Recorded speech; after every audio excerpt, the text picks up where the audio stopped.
Margriet, mijn naam is Wilma en ik heb weer een nieuwe vlog gemaakt. Dit keer ben ik op visite bij Margriet Griffioen. Zij maakt tegenwoordig de blogs voor Friso.com. Jullie hebben al haar eerste blogs kunnen lezen. En het leek mij wel leuk om jullie even een indruk te geven van hoe zij woont, hoe zij de paarden hebben en wat er verder bij komt kijken bij hun. Dus kom maar mee. Nou, zoals ik jullie al had verteld zijn we vandaag bij Margriet Griffioen in deze vlog. Margriet, wil jij jezelf nog even voorstellen? Nou, ik ben Margriet Griffioen, woon samen met Gert en inmiddels nog één zoon hier op Stalve-Wetterzicht. Een boerderij die we 3 jaar geleden gekocht hebben en een jaar zijn we aan het verbouwen geweest om het van melkveebedrijf tot paardenbedrijf te maken. En nou, we zijn daar vooral bezig met de fokkerij van Friese paarden. Jeetje, een jaar verbouwen, daar moet je maar zin in hebben. Ja, dat vindt Gert heel leuk. Jij wat minder. Ja. Ja, nou, het is prachtig geworden. Ik heb al stiekem even gekeken dat jullie hele mooie stallen hebben. Dat willen onze volgers vast ook even zien. Zullen we er even heen? Mee. Ja. Nou, gaan jullie mee in de stal kijken?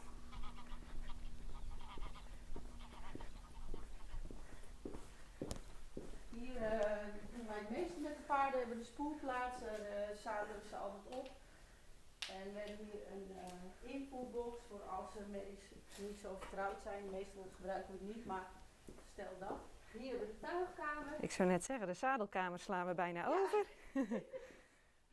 Ja, zadels even de tuigen. Ja, helemaal geordend. Ja, meestal wel. Meestal wel. Nou, het ziet er nou heel netjes uit in ieder geval. Nou, hier hebben we dan onze stallen. Dit zijn de stallen van de fokmerries. Die staan hier het hele winterseizoen totdat de veulens geboren worden. Ze hebben allemaal een eigen plekje. En we hebben ervoor gekozen om de tussenschotten laag te houden. Omdat we in de groepsboxen merkten dat de merries daar heel rustig van werden. En dat werkt heel prettig helemaal omdat we niet vaak wisselen. Alleen op het moment dat de veulens geboren worden, dan gaan ze naar die kant. Daar hebben we de camera op de merrie staan. En hebben we de tussenschotten wel dicht, zodat ze rust hebben als een veulentje geboren wordt. Oh, dat is wel een mooie manier. Ja, Want ergens in jouw blog heb ik al gelezen, Margriet, dat jij hoorde dat de paarden 's nachts waren begonnen te bevallen. Ja, dat was de eerste en die stond toen nog aan die kant, want het was 2 weken te vroeg, dus die stond nog niet in de Die stond nog niet goed. En toen hoorden we een hoop gebonk en ik dacht, nou dat komt omdat die merrie er pas staat. Ja, Maar ja, dat bleek dus dat hij een veulentje had gekregen. ja. Oh, mooi hoor. Gelukkig was dat goed. Nou, we kijken dan vanuit de keuken in de stallen. Dan is, om even aan de kijker te laten zien, hier is de keuken. En dan is dit ongeveer het uitzicht. Nou, dat is natuurlijk genieten. Ja, wat willen mensen nou meer? We zitten ook eigenlijk altijd alleen maar in de keuken. We komen nooit in de kamer, want dit is natuurlijk het allermooiste uitzicht wat je kan hebben. Ja. Hier zijn we bij de manege aangekomen, of de rijhal. Nou, dit is onze trots. Die hebben we sinds dit najaar in gebruik. Dat is onze rijhal.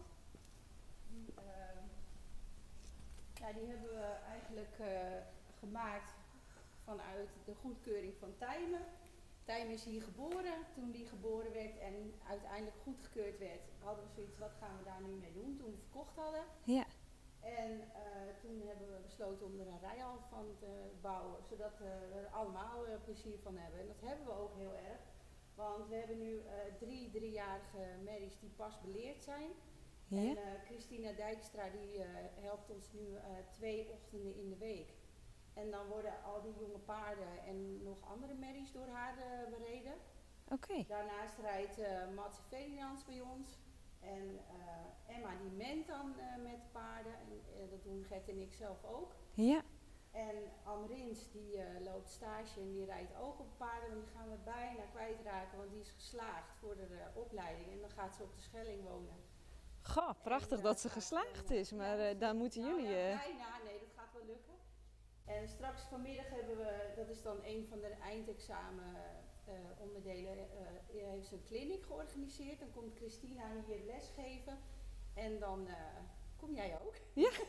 Toevallig heb ik me daarvoor opgegeven. Ja, hartstikke leuk. Hey, en ik zie daar nog een mooie foto hangen. Van Gert, volgens mij. Ja, dat is Gert met zijn grote passie met de armsleden. Dat vindt hij het allerleukste om te doen van de paardensport. Jimke staat ervoor, dat is de volle broer van Tijmen.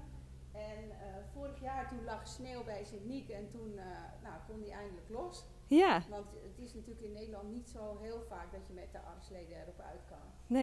nee, dan moet het al in een ijsstadion zijn aan het einde van het schaatsseizoen. Of Ja, inderdaad ja. in de sneeuw, want natuurreis daar moeten we het niet van hebben. Nee, helaas niet.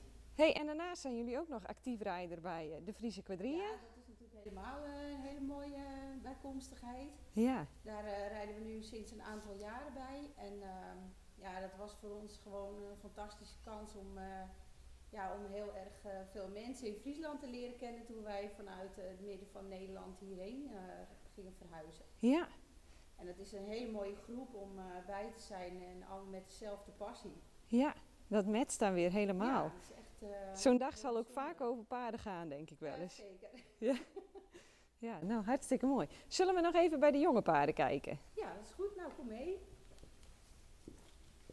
De meesten zijn al naar buiten toe, maar we hebben nu de veulens met de moeders hierheen, omdat ze dan iets meer ruimte hebben dan aan de andere kant.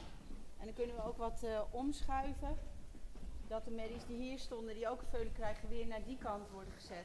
Ja, ja, dat je ruimte houdt in die Ja. bevalboxen, Ja. om het zo te noemen. Dan verhuizen we soms wat. Het is Ja. heel verwarrend voor iedereen hieromheen. Maar het is voor de paarden wel lekker, want hier staat die merries zijn moeder en dochter. En dat gaat heel goed met elkaar en die hebben alle twee een veulentje. Die zitten dus met z'n vieren in één box. Ja, Dat gaat niet met elke merrie. nee, dat geloof ik. Nou, hier hebben we ook nog veulens. En daar staan 2-3-jarigen. Die moeten voor de keuring dit jaar. Dat is natuurlijk altijd heel erg spannend. Ja, En dan staat daar ook nog een moeder met een Friesel-veulentje. En dan hebben we een groepje jonge hengsten. ja.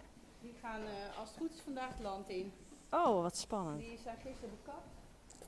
En van de week al ontwormd. En dan zijn ze klaar voor om het land op te gaan. Naar buiten te gaan. Ja. Nou, dan hebben we hier Dien. Die heet Dien van Miranda Zet. Die hebben we aangekocht om eventueel mee te gaan tuigen. Als die kracht genoeg krijgt, dan hopen we hem uit te kunnen brengen. Ja. Nou, ik heb hem afgelopen week al gezien bij de onderlinge Ja. tuigwedstrijd van de Ja, Oorsprong. dat zijn mooie wedstrijdjes om hem daar een keer mee naartoe te nemen. Om Ja. voor allemaal wat ervaringen te doen. zeg Ja, maar. ja. Nou, dat is een paard voor de toekomst. Hier hebben we Eefje van de Aasterkooi. Die is van Ariane Bakker van de Schelling. Die staat hier tijdelijk omdat ze even naar de fysio moet. En dat is op het eiland altijd iets minder makkelijk te regelen dan hier. Ja, En dan mooi dat hebben het we zo hier, kan. Ariane Strots. Dat is Ingrid van de Expedietenhoeve. Een modelmerrie van Pier. Zij staat hier om drachtig te worden. Oh ja. Ja, dat is ook op de eilanden een beetje minder praktisch. Iets minder makkelijk, want je zit altijd met het verzenden van het sperma die Ja. dan met de boot mee moet. En Ja, hier kan ze gewoon wat beter in de gaten worden gehouden. ja. Nou, fijn dat je het zo met elkaar kan. Ja, zeker weten. En dat jullie elkaar kunnen ondersteunen, ja. Margriet, jij vertelde mij zo net, met deze merries is wat bijzonders. Ja, zeker. Want we hebben dan van de week dit veulen gekregen. Maar dat is niet de echte moeder. Blonke is de ontvangstmerrie. Dit Ja. is een embryo-veulentje. En die komt uit deze moeder. Dus dit is Yildau van Wetterzicht, een Chella Nano merrie. En die hebben we vorig jaar hebben we daar 2 keer een embryo uit kunnen spoelen. Dus zij is nu al moeder van Vardau, Merrie van Boet en van Tjonge van Wetterzicht. En dat is een vonger, Kitjalle dus. En zelf is ze drachter van Marcus. Goh, wat Dus ze uniek. staat nu naast haar eigen kind en heeft dat niet, denk ik, niet echt in de gaten. Dat is heel bijzonder. Ja. Ja, want de andere merrie is toch echt wel moeder voor het veulen. Ja, we zagen net al dat ze heel beschermend het veulen ver bij haar eigen Moeder weghield. moeder weghaalt. Oh, oh. Nou, mooi dat het zo kan tegenwoordig, hè? Ja, dan krijgen we in 1 jaargang 3 veulens. Dat is wel bijzonder. Van één merrie. Ja.